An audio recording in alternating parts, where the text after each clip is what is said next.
Добрый день, уважаемые зрители и слушатели. С вами канал Геоэнергетика Инфо. Я Борис Марцинкевич. Это второй в нашей биографии экспресс-выпуск, посвященный на этот раз чрезвычайным событиям, происходящим на нефтяном рынке. Причем сначала казалось, что это событие, имеющее значение прежде всего для России и Казахстана, но спустя буквально несколько часов выяснилось, что это имеет значение для всего мирового рынка. Я имею в виду аварию, произошедшую из-за погодных условий на Черном море, из-за шторма, 5-бального или 6-бального, сейчас синоптики уточнят, скажут, сколько баллов там было.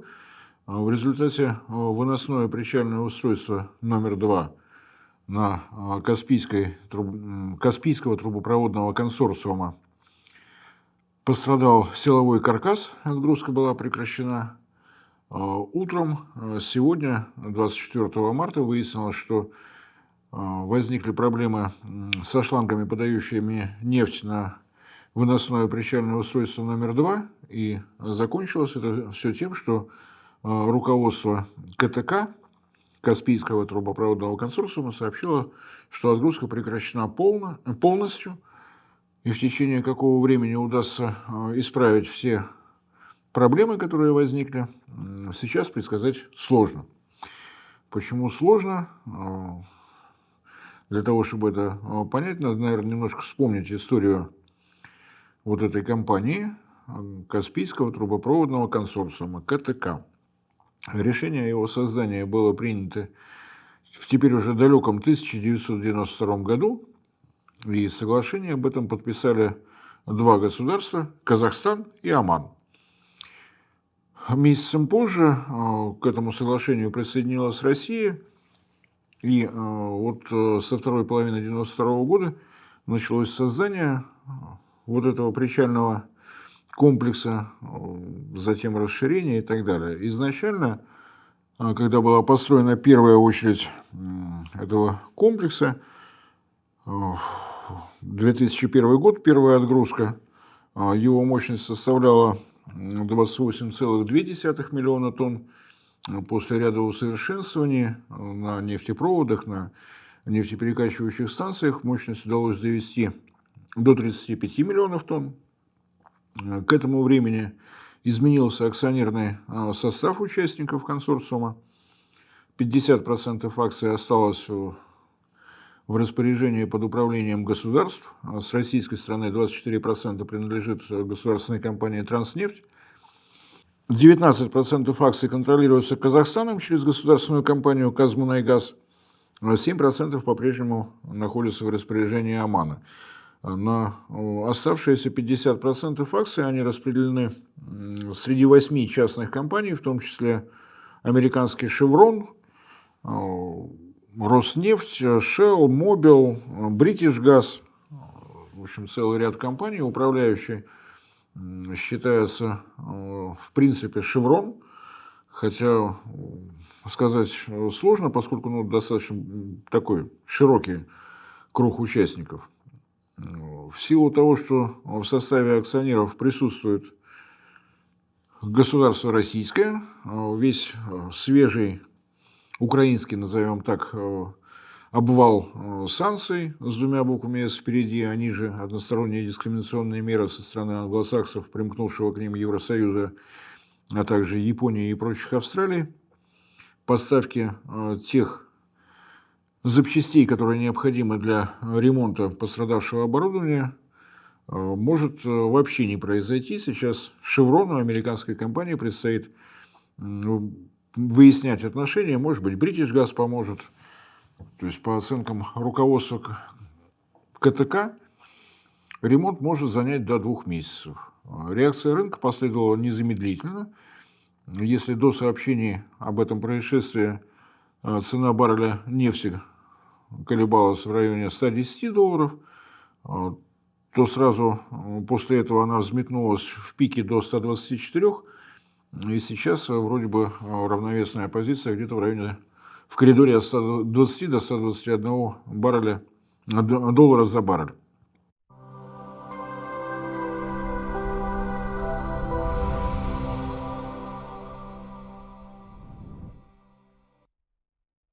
Друзья, хочу рассказать про нашу российскую компанию Case Guru с самыми надежными и удобными гаджетами. Их наушники CG Pods вошли в топ-5 наушников в России. Ожидается поднятие цен на CG Pods, поэтому успейте купить их в 4 раза дешевле понтовых Apple AirPods. Удивительно, а количество функций в разы больше, чем у яблок. Главное – это влагозащита. CG Pods можно мыть под краном, принимать в них душ и даже плавать. Также важно, что звук у CG Pods ни разу не хуже яблочных аналогов. Автономность 20 часов. Присмотритесь к CG Pods Lite с самым маленьким в мире антистресс-кейсом, как коробочка для котца. Девушки в восторге и щелкает магически. Брутальные CG Pods 5.0 в кейсе из авиационного алюминия, который выдерживает до 220 кг. Запредельно надежный девайс для активного использования. У модели 5.0 сенсорные, а у Lite механические кнопки управления телефоном. Прямо с наушников. Доступно 11 команд. Благодаря конструкции отлично сидят в ушах. Купить их можно только онлайн. 5490 – честная и прямая цена, без конских наценок сетевых гигантов. Производитель дает год гарантии, а если что, обмен на новый без ремонта. Переходите по ссылке в описании в официальный магазин производителя. Там вас ждет подарок лично от меня, код GeoEnergy на скидку 200 рублей. Действует на любые модели наушников CG Pods, которые еще можно успеть заказать по старым ценам.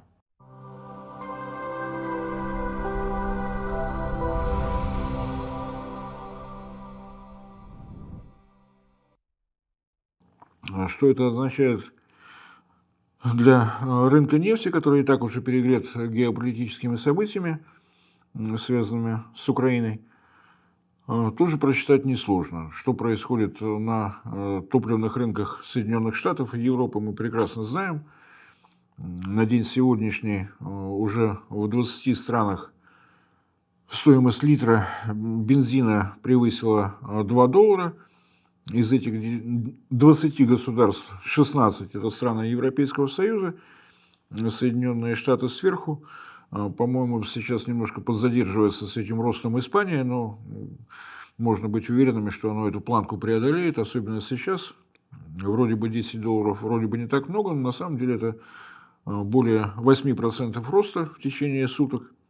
И возможно ли обратный откат, сказать сложно. Связано это с тем, что проектная мощность всех терминалов КТК, Каспийского трубопроводного консорциума, составляет 67 миллионов тонн. Или то же самое, но в баррелях, раз уж они стали нам более привычными, порядка 490 миллионов баррелей в год, или 1,3 миллиона баррелей в сутки. С учетом того, что действует соглашение ОПЕК+, ограничительное по объемам, и в этом соглашении ОПЕК+, участвуют как Россия, так и Казахстан, в 2021 году через КТК прошло порядка 61 миллиона тонн нефти, из них российской нефти только порядка 8, все остальное казахстанское. Связано это с тем, что официальное название компании звучит как экспортная трубопроводная система Каспийский трубопроводный консорциум Тенгиз, Астрахань, Новороссийск. Основная доля нефти поступает с месторождений Казахстана, Тенгизское, Карачаганакское и Кашаганское месторождения, и небольшие месторождения, расположенные в Астраханской области, в Волгоградской области, это доля российская, так скажем. Грубо говоря, с мирового рынка мгновенно выпало, как минимум 1 миллион баррелей в сутки. С учетом того, что восстановление после противопандемийных мер продолжается, несмотря, опять же, на известную всем геополитическую напряженность. Сейчас рынок оценивается в порядка 100 миллионов баррелей. Вот один из них исчез. Совершенно внезапно рынок отреагировал ростом на 8%. Немножко подогрела обстановку решения администрации Суэцкого канала, которая с сегодняшнего дня, с 24 марта, повысила пошлину для танкеров, везущих нефть и нефтепродукты, на 15%. Тоже вроде бы немного, но свой вклад внесло.